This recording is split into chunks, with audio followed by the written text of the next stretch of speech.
In the quiet mountain town of Estes Park, Colorado, stands a grand structure of white wood and red roofing, the Stanley Hotel. By daylight, it's breathtaking. The Rocky Mountains rise behind it, and sunlight pours through its endless windows. But when the sun sets and the halls fall silent, this hotel becomes one of the most haunted places in America. For over a century, guests have whispered stories of strange footsteps echoing through empty corridors, laughter from unseen children, and pianos playing themselves in the dead of night. The staff speak cautiously of room 217, where something terrible once happened, and where the spirit of a former maid, Elizabeth Wilson, is said to linger still. It began in 1911, when a storm knocked out power throughout the hotel. Elizabeth, dutiful and precise, entered room 217 with a lantern to relight the gas lamps.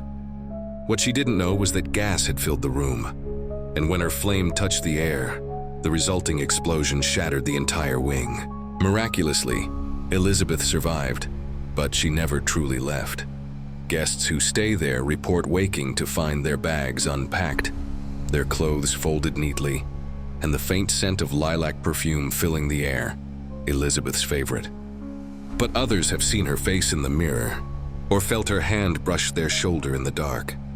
Tonight, we step inside the Stanley Hotel. We open the door to room 217 and uncover the truth about the spirit who refuses to rest. It was nearly midnight when Laura Bennett, a travel journalist with a fascination for haunted locations, arrived at the Stanley Hotel. The snow fell softly across the long driveway, her headlights cutting through the thick white silence. The hotel stood like a frozen specter, glowing faintly under the moonlight, grand, motionless, and waiting. Laura stepped out of her car, her boots crunching in the snow. A biting wind swept through the valley, carrying with it a strange scent, old wood and lilacs. She shivered, remembering what she had read about that smell. It was said to appear moments before the spirit of Elizabeth Wilson.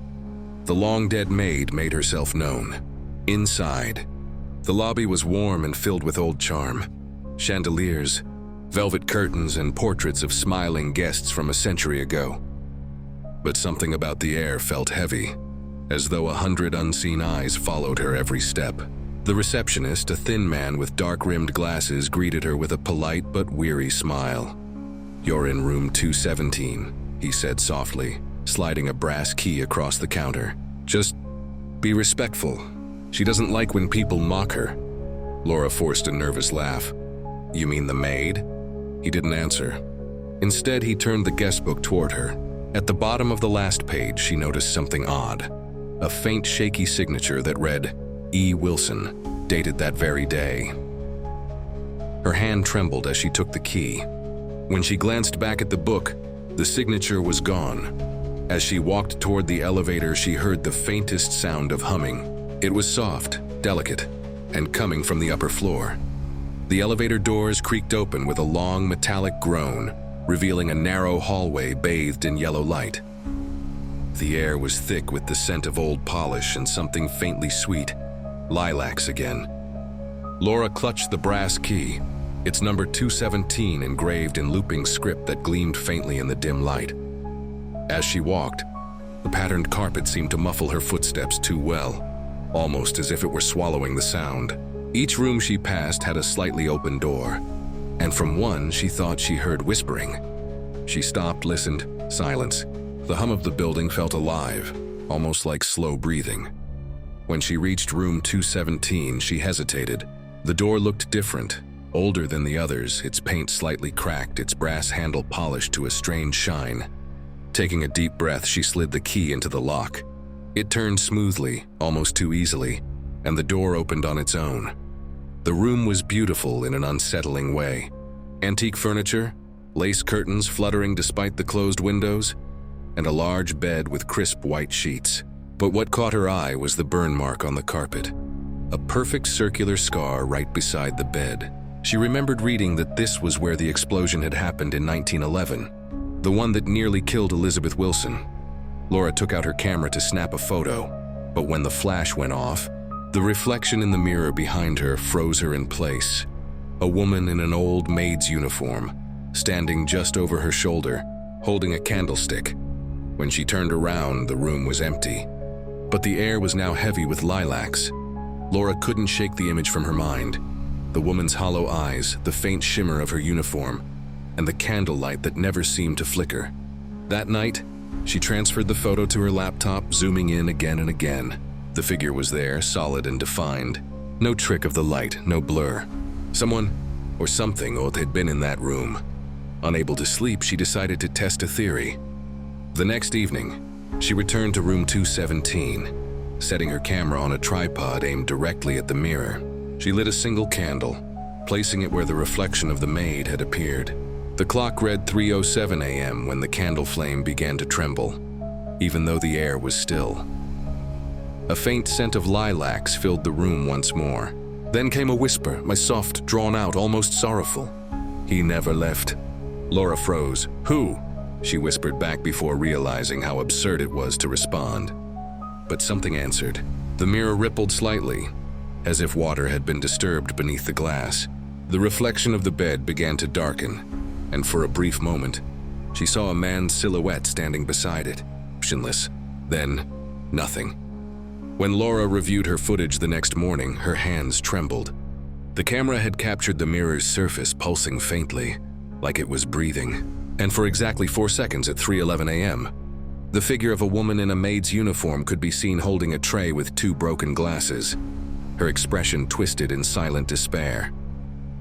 Laura knew then that room 217 wasn't just haunted. It was alive, feeding on memory, reflection, and fear. Laura hadn't planned to stay another night, but something compelled her to. It wasn't curiosity anymore, as it was obsession. She needed answers, even if it meant facing whatever was haunting room 217. That night, she set up 2 cameras, one pointed at the door, the other at the mirror. Her recorder was running. Everything was ready. At 3 a.m. sharp, a cold gust swept through the room. The curtains fluttered, though the windows were sealed tight. Laura sat upright in bed, heart hammering, as the old clock on the wall began to tick louder, until it sounded like a heartbeat. Then came 3 slow knocks on the door. Knock. Knock, knock. She froze. "Who's there?" she called, but her voice trembled. No answer. When she checked the hallway through the peephole, it was empty, except for a faint outline of wet footprints leading down the corridor, fading into nothing. She backed away, but the door handle began to rattle violently, as though someone was trying to force their way in. Her camera caught everything, the door shaking, the shadow slipping beneath it, and a whisper, faint but unmistakable, right beside the microphone. "Let me in." Laura's hands shook as she reached for the cross around her neck. "No," she whispered. "You're not real." But then the door burst open with a gust of freezing air. The candle went out, plunging the room into darkness. And in that brief instant, her camera captured the mirror again, this time showing both the maid and the dark figure of a man standing behind her. Their eyes locked on Laura. That was the moment she realized she wasn't the observer anymore. She was the target. After the terrifying night of the knocking door, Laura tried to leave the hotel. But as she stepped into the corridor, her camera bag slipped from her hand. Every door in the hallway suddenly began to bang in unison. One after another, loud, thunderous slams echoed down the hall. It felt like the entire building was alive and raging. She ran back into room 217, locking the door behind her. The temperature plummeted. Frost spread across the mirror like a spiderweb of ice. Then as she wiped a small circle clear, she saw him. A tall man, dressed in an old caretaker's uniform, stood behind her reflection. His face was half hidden by shadows, his eyes hollow. Laura spun around, but no one was there. The mirror, however, still showed his silhouette. Her recorder began to hiss. "Get out," a voice whispered. He never left. Suddenly, the lights flickered and her laptop turned on by itself. The last footage she had recorded started to play, the moment when the door burst open the night before. But this time she noticed something new. In the corner of the frame, a man was standing in the shadows before the door moved. He had been there the entire time. Heart pounding, Laura replayed it again and again. Every time the figure seemed closer, until on the 5th playback he was right behind her reflection, smiling. A loud crash snapped her out of it. The mirror cracked from top to bottom. The words "Stay with us" appeared faintly on the frosted glass. Laura backed away, whispering, "No, this isn't real." But the shadow on the wall, his shadow, began to move even though she stood perfectly still.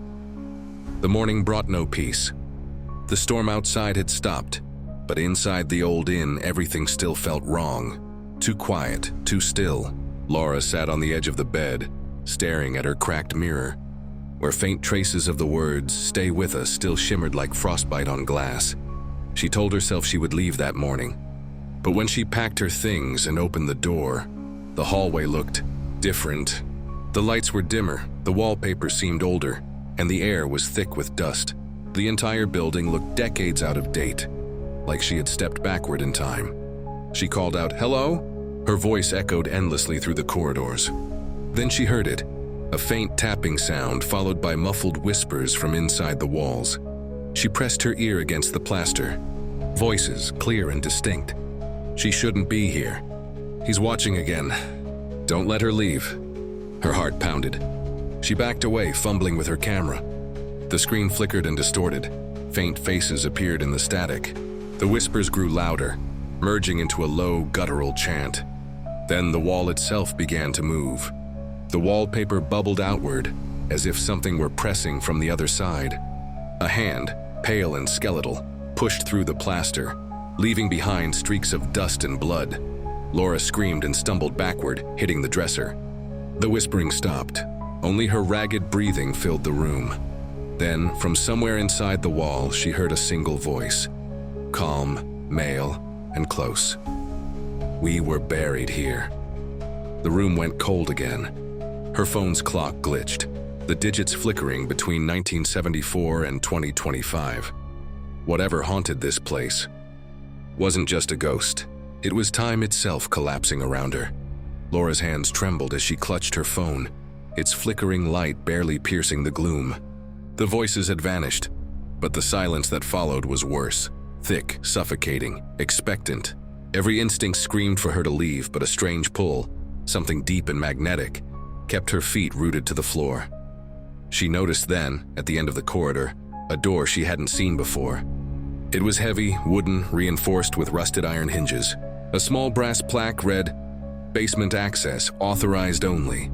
But the lettering looked ancient, and the door itself seemed older than the rest of the inn, like it belonged to another century. As she approached, the faint sound of dripping water echoed from beneath. Then a knock, slow, deliberate, 3 times. Laura froze, her breath fogged in the cold air. The door creaked slightly, and a draft carrying the faint smell of decay swept past her. She aimed her camera toward it. The screen glitched again, static, then a frame of a shadowy figure standing on the other side. "Who's there?" she whispered. A low voice answered, muffled through the wood. "You've already opened it." Her pulse thundered. She hadn't touched the handle, but the door groaned open by itself, revealing a staircase descending into pitch-black darkness. The light from her phone barely reached the first few steps before being swallowed by the void. She heard movement below. Footsteps, slow and wet, coming up the stairs, backing away. She aimed her phone downward. For a split second, the screen caught something, bare feet, pale and glistening, climbing upward through the dark. The air grew colder, her breath turned to frost, and she realized the truth that made her stomach drop. Whatever was in the basement wasn't dead. It was waiting. The air that seeped from the basement was thick and heavy, carrying a stench of mold, rust, and something far worse, rot. Laura's flashlight flickered, its weak beam stretching into the abyss as she hesitated at the top of the stairs. She could still hear the faint sound of water dripping somewhere below. But beneath it, another sound pulsed, rhythmic, wet, almost breathing. Every part of her mind screamed to run. But curiosity, or perhaps the influence of whatever haunted the inn, forced her to descend. Each wooden step creaked like a warning, echoing unnaturally through the confined space. The walls grew damper as she descended, the plaster turning to exposed brick, and the temperature dropped until her breath came out in clouds. Halfway down, her foot struck something metallic. She looked down. A chain, old and rusted, stretched across the steps, leading into the darkness below. Her pulse quickened. The chain trembled as if something was pulling it from the other end. Laura swallowed hard and lifted her phone again. For a split second, the camera picked up movement. A figure hunched at the base of the stairs. It was impossible to make out details, but its outline was wrong. Too tall, its limbs unnaturally long. Head tilted at an angle no human could manage. Then it spoke. "You've come home." The voice was layered, male, female, and something inhuman beneath it.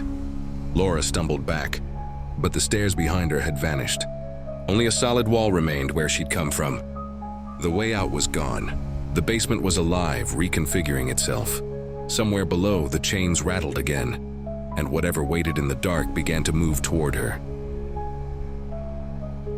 The chains rattled again, closer this time. Each sound echoed through the stone chamber like a pulse, dragging Laura's fear deeper into her chest. The air felt dense, electric, alive. Her flashlight flickered as she pointed it toward the base of the stairs. For a moment, there was nothing. Then, a shape began to move. It stepped into the weak light. The creature's skin was slick and gray, stretched too tightly over its bones. Its face was hidden beneath a cloth hood, but she could see the faint outline of a mouth beneath, wide, torn, twitching as it whispered in fragmented voices. "You stayed. We remember." Behind it, the walls pulsed as though they were breathing. Faces, human faces, appeared briefly beneath the surface of the damp brick, their mouths open in silent screams. Laura stumbled backward, holding her phone up to record, the screen shaking violently. The creature tilted its head toward her, its limbs moving with an unnatural grace, as if joints had been broken and reassembled wrong. When it spoke again, the sound came from every direction. "They sealed us here. They thought it would end." The floor beneath her trembled. A rush of freezing air swept through the basement, and Laura realized with dawning horror that there wasn't just one voice, there were many, all overlapping, all crying out for release. The creature extended a hand, its fingers impossibly long, black with decay. The air warped around it, bending light like heat. Laura turned to run, but the wall behind her rippled again, showing her reflection. Only it wasn't her face looking back. It was the creature's, and it was smiling. Laura's scream echoed through the basement, merging with the cries of the unseen voices. The creature advanced slowly, each step leaving black, wet prints across the stone floor. Her phone shook violently in her trembling hands, the camera flickering between her terrified face and the distorted figure approaching her. Suddenly, a burst of static filled the screen. Through the distortion, an image appeared, the same basement but empty. Then, a second later, she saw herself standing in that exact frame, even though she hadn't moved. The recording was showing her from a moment ahead of time. "It always ends here," whispered the creature. "We were buried in the walls. Now we need another." Her flashlight flickered out, plunging everything into blackness. The phone screen provided the only light now, casting her pale reflection on its surface. Then the reflection began to move on its own. Slowly it smiled, a wide, inhuman grin, before reaching out from inside the glass. The phone shattered in her hand. The voices screamed all at once, hundreds of them. The walls convulsed, bricks cracking as pale arms reached outward, clawing through the mortar. The creature lunged forward and everything went silent.